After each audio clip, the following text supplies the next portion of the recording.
Louvado seja nosso Senhor Jesus Cristo, para sempre seja louvado. Meus queridos e amados irmãos, hoje, 9 de setembro, terça-feira, o Evangelho é tirado de São Lucas, capítulo 6, versos do 12 ao 19. No Evangelho de hoje, nós podemos subdividi-lo em 3 partes. Primeiro, Jesus escolhendo dentre os seus discípulos os 12 apóstolos. Depois, Jesus ensinando, a multidão procura Jesus para aprender com Jesus. E por fim, Jesus fazendo algumas curas. Então, diz assim o Evangelho: naqueles dias, Jesus foi à montanha para rezar e passou a noite toda em oração a Deus. Então, para que ele pudesse escolher os 12 apóstolos, ele entrou em oração, fez uma vigília de oração. Muitas vezes nós queremos fazer escolhas na nossa vida sem orarmos, sem rezarmos. Mas veja que o próprio Jesus, Filho de Deus, quando foi escolher dentre os seus discípulos 12 apóstolos, Jesus passa a noite inteira em oração. E aí no versículo 13 diz o seguinte: ao amanhecer, chamou os seus discípulos e escolheu 12 entre eles, aos quais deu o nome de apóstolos. Apóstolos significa enviados, aqueles que ele iria enviar. Vamos dizer que dentre os discípulos de Jesus, de maneira geral, esses 12 seria como que a elite, né? Claro que aqui não estou falando no sentido de que um é mais importante do que o outro. É como se Jesus tivesse um exército e esses 12 fosse a guarda real, né? Que estaria sempre com ele. E dentre esses 12, Jesus tinha uma intimidade maior com 3, Pedro, Tiago e João. Esses 3 estavam sempre em locais específicos com Jesus. Os lugares, vamos dizer assim, que mais importante da vida de Jesus, que foi narrado no Evangelho para nós, esses 3 homens estavam, Pedro, Tiago e João. E o apóstolo São Paulo, na carta, eu acho que aos Gálatas, vai dizer que ele esteve com os tais colunas da igreja, Pedro, Tiago e João. Ele vai dizer, os tais colunas da igreja. Ou seja, o que é coluna? Coluna é aquela peça, né, na construção, na obra, que sustenta a parte superior da obra, né, que é como se fosse um suporte. Então, eles 3 são os colunas da igreja. A partir desses 3 apóstolos, nós podemos ver aí, vamos dizer que o centro do ensinamento de Jesus para a sua igreja. Então, Jesus cita, ou melhor, Lucas cita aqui, faz uma lista dos nomes. Primeiro, Simão Pedro, Simão Pedro, a quem impôs o nome de Pedro, Simão, a quem Jesus impôs o nome de Pedro, e seu irmão André. Se você for pegar o capítulo 1 do Evangelho de São João, capítulo 1, versículo 40 ao 42, você vai ver que Pedro não foi chamado primeiro. O primeiro a ser chamado, pelo menos narrado lá, é André. Veja, porque aqui diz: Simão, a quem impôs o nome de Pedro. Esse impor o nome de Pedro está lá em São João, capítulo 1, verso 42, que vai dizer que André foi até Jesus e depois foi a Pedro e disse: olha, vamos, encontramos o Messias, encontramos aquele de quem os profetas falaram. E aí Jesus olha para Pedro e põe o nome de Pedro em Simão, que era apenas Simão. Isso está no capítulo 1. Veja, João capítulo 1, a partir do versículo 35. Os primeiros discípulos de Jesus que foram chamados.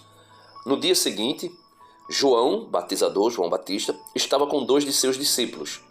Vendo Jesus passar, diz: aí está o Cordeiro de Deus. Os discípulos o ouviram e seguiram Jesus. Jesus se voltou e, ao ver que o seguiam, lhes diz: o que estáis procurando? Responderam: Rabi, que significa mestre, onde moras? Diz-lhes Jesus: vinde e vede. Foram, pois, viram onde morava e ficaram com ele nesse dia. Eram as 4 da tarde. Um dos que havia ouvido João e tinha seguido Jesus era André, irmão de Simão. Encontra primeiro seu irmão Simão e lhe diz: encontramos o Messias, que se traduz Cristo. Versículo 42, São João 1, 42. E o conduziu a Jesus. Jesus olhou para ele e disse: Tu és Simão, filho de João. Tu te chamarás Cefas, que significa pedra. No dia seguinte, dispunha-se a partir para a Galiléia. Quando encontrou Filipe, Jesus lhe diz: Segue-me.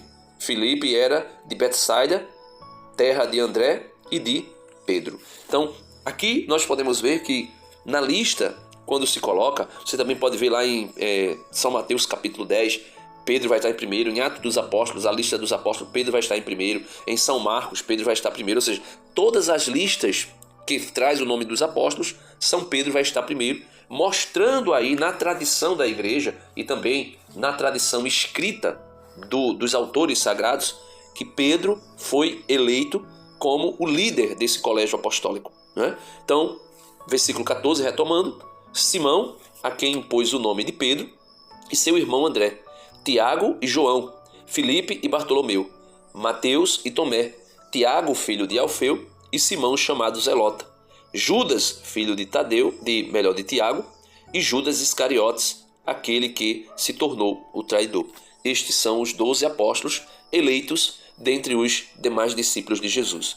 E no versículo 17, já entra uma questão bem interessante no evangelho de hoje. Jesus desceu da montanha com eles e parou num lugar plano. Ali estavam muitos dos seus discípulos e grande multidão de gente de toda a Judéia e de Jerusalém, do litoral de Tiro e de Sidônia. Então, quando Jesus desce da montanha com os 12 apóstolos, Jesus encontra os outros discípulos que haviam ficado e mais uma grande multidão de todas as regiões. E o que é que essa multidão estava ali fazendo? O que é que estavam fazendo ali? Versículo 18 do Evangelho vai dizer: vieram para ouvir Jesus. Veja, vieram para ouvir Jesus. Você lembra de Marta e Maria? Jesus foi à casa de Lázaro e, chegando na casa de Lázaro, Marta ficou preocupada, fazendo uma coisa, fazendo outra, procurando fazer os serviços da casa e querendo de alguma forma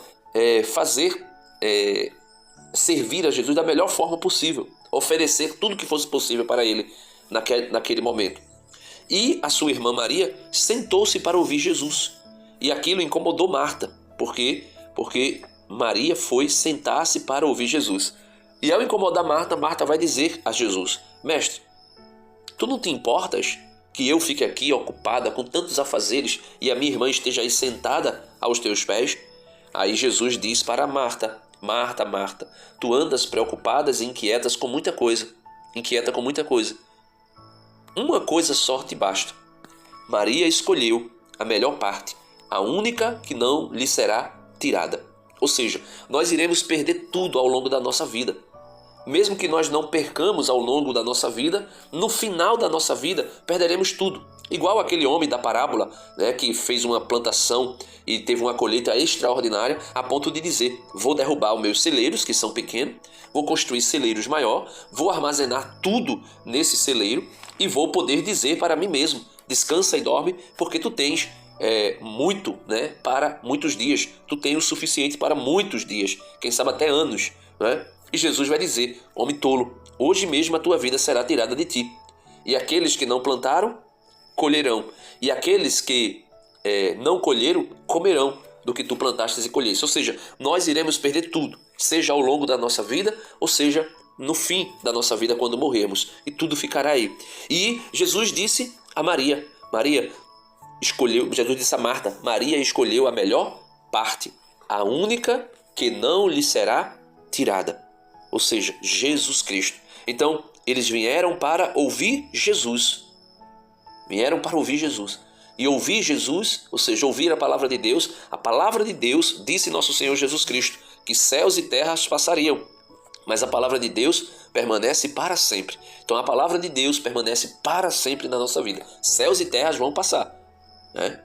É por isso que Jesus vai dizer: buscai em primeiro lugar o reino de Deus e a sua justiça, e tudo mais vos será dado por acréscimo. Então, tudo será tirado de nós. Eles foram para ouvir Jesus e também serem curados de suas doenças.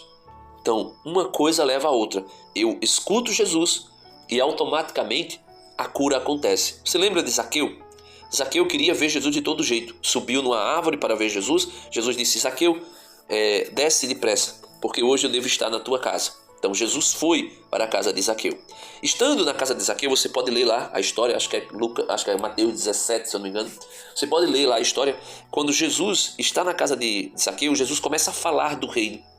E Zaqueu, ao ouvir a palavra de Jesus, Zaqueu decide uma coisa. Ele diz assim: Senhor, veja, se eu defraudei alguém, eu vou devolver 4 vezes mais a quem eu defraudei.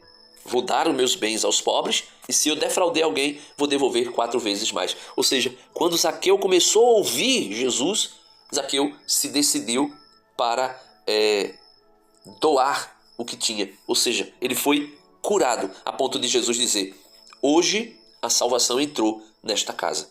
Veja, Jesus disse que deveria estar na casa de Zaqueu, mas não tinha falado inicialmente que a salvação tinha chegado lá. Mas quando Zaqueu dá sinal de conversão, como diz o apóstolo, o precursor de Jesus, João Batista vai dizer: o machado já está posto à raiz da árvore, e toda árvore que não der bom fruto será cortada e lançada fora. Aí ele diz: por isso, deem frutos que mostrem a vossa conversão. Então, quando Zaqueu dá frutos de conversão, aí Jesus diz: agora sim, a salvação entrou nesta casa. Por quê?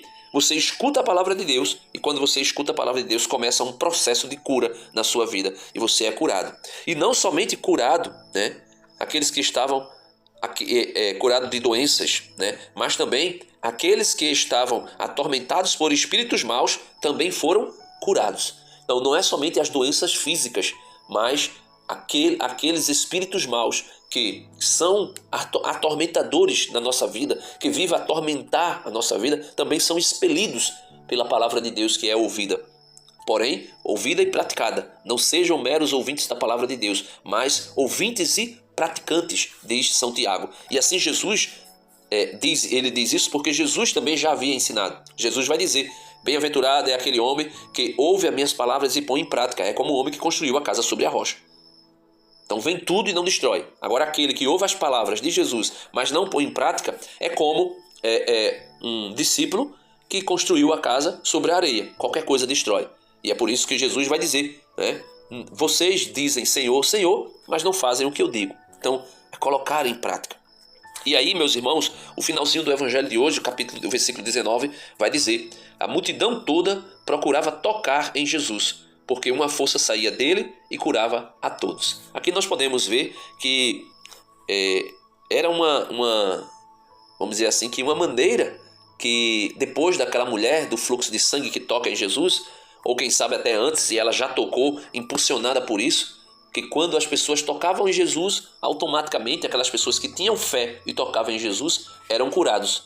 E por esse motivo, a fama se espalhou. Olha, não basta nem pedir a ele, nem falar a ele.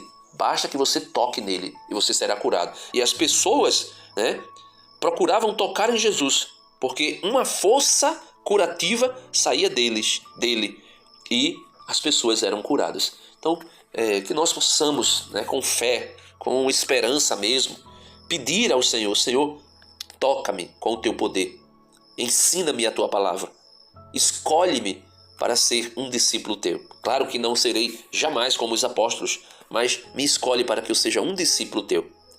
E não somente um discípulo, mas um ouvinte e praticante da tua palavra, para que eu seja curado. Amém. Deus abençoe a todos e até amanhã, se Deus quiser. Amém.